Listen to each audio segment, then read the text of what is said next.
Magandang araw po. Narito na po magiging lagay ng panahon ngayong araw ng Linggo, April 14, 2024.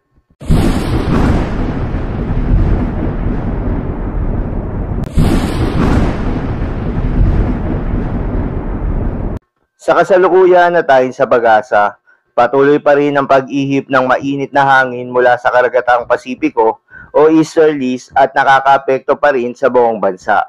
Dahil dito, patuloy pa rin tayo makakaranas ng mainit at malinsangan na panahon na may mga tsansa rin ng mga kalat-kalat na pagulan at localized thunderstorms lalo na sa eastern section ng ating bansa.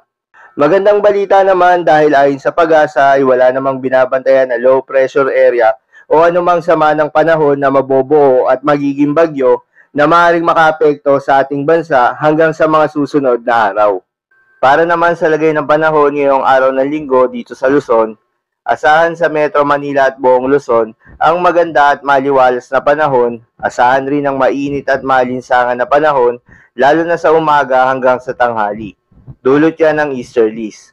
Ngunit pagsapit naman ng hapon at gabi, posible ang mga tsansa ng mga pagulan o pagkilat-pagkulog, dulot naman yan ng mga localized thunderstorms. Para naman sa Visayas at Mindanao kasama na ang Palawan, dahil rin sa epekto ng easterlies, asahan rin ang generally fair weather condition na may mga tsansa ng mga localized thunderstorms, lalo na sa hapon at gabi. Itong localized thunderstorms ay tumatagal lamang ng 10 minuto kung panandalian lamang. Ngunit kung during severe cases, nagtatagal ito ng 2 to 3 hours. Kaya naman posible ang mga pagbaha o pagguho ng lupa during severe thunderstorms. Para naman sa lagay ng mga dagat baybayin, ayon sa pag-asa ay wala namang nakataas na gale warning sa anumang seaboards ng ating bansa. Kaya naman malayang makakapamalaot yung mga kababayan nating mangingisda, pati na rin yung may mga maliliit na sasakyang pandagat.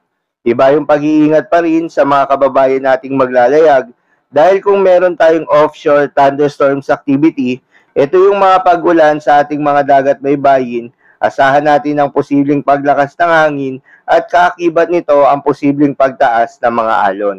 So, ilamang po para sa lagay ng panahon ngayong araw ng Linggo. Keep safe everyone.